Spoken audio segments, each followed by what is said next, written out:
तो आज हम समीकरण को सोल्व करने का कुछ तरीका एवं ट्रिक को सीखेंगे। जैसे मैं बता रहे हैं, जैसे समीकरण कितने प्रकार होते हैं। सबसे पहले देखेंगे समीकरण दो कितने प्रकार होते हैं। तो पहला रैखिक समीकरण, और सेकेंड हो जाएगा आपको द्विघात समीकरण, उसका त्रिघात समीकरण, अब बोलिएगा कि रैखिक समीकरण किससे कहते हैं। देखिए रैखिक समीकरण पता है क्या होता है, जिसमें उसका घात क्या होना चाहिए, एक होना चाहिए। उसका घात एक रहेगा तो उसको हम बोलेंगे रैखिक समीकरण। रैखिक समीकरण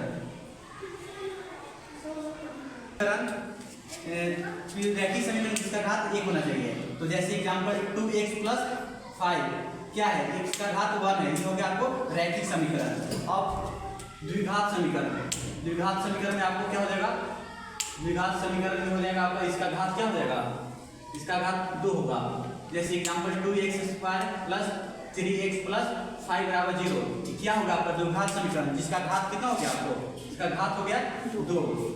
अब क्या करेंगे त्रिघात समीकरण कैसे देखेंगे, जिसका घात क्या होना चाहिए। जैसे एग्जाम्पल 2x³ 3x² + 5x + 6 = 0, ये इसका घात क्या है, मैक्सिमम। देखिए मैक्सिमम घात कितना है, 3 है। मैक्सिमम देखेंगे, मैक्सिमम घात कितना है, 3, मैक्सिमम घात 3 है, इसका त्रिघातीय हो गया। तो उसी प्रकार आज सोल्व करने का कुछ तरीका देखेंगे। जैसे क्या है, वन घातीय है, रैखिक समीकरण है, जिसको कैसे सोल्व करेंगे। तो चलिए स्टार्ट करते हैं इसको क्वेश्चन से। तो पहला क्वेश्चन हो रहा है कि 2x + 5 = 0, इसका x का मान पूछा है, x का मान वैल्यू ऑफ x। तो कैसे निकलेगा, सबसे पहले देखेंगे कि 2x ± माइनस हो जाएगा ना। अब x से अगर जो मल्टीप्लाई में किससे जाएगा तो क्या चिन्ह हो जाएगा, डिवाइड हो जाएगा 5/2। इसका x का मान निकल गया कितना, -5/2। ये वो लीनियर इक्वेशन है, लीनियर इक्वेशन। इसका एक और क्वेश्चन देखेंगे। तो मान लीजिए आपको दिया हुआ 8x + 9 = 0, इसको कैसे सॉल्व करेंगे। तो ये आप सॉल्व करके हमको मतलब कमेंट में इसको आंसर भेजिएगा, इस क्वेश्चन आपको रहेगा।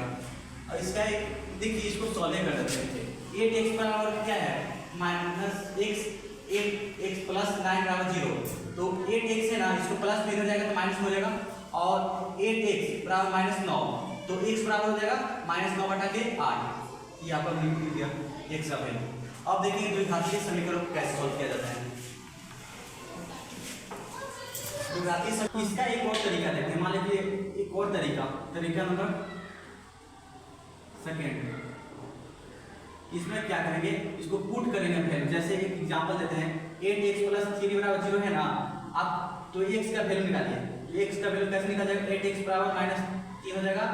तो x बराबर हो जाएगा -3/8। अब क्या देखेंगे कि जो x का वैल्यू जो निकला है इसके बराबर है कि नहीं, 0 के बराबर है कि नहीं, इसको देखेंगे। तो अकॉर्डिंग टू फ्यूचर, तो 8x + 3/0।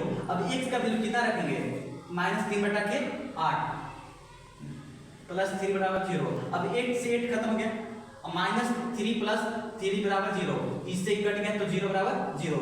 इससे हम सेटिस्फाइड हुआ कि जो x का वैल्यू आया वो क्या आया, तो करेक्ट आया। तो इसी तरह से इसका x का वैल्यू को हम पुट कर भी सकते हैं। तो अब चलिए द्विघात समीकरण का क्वेश्चन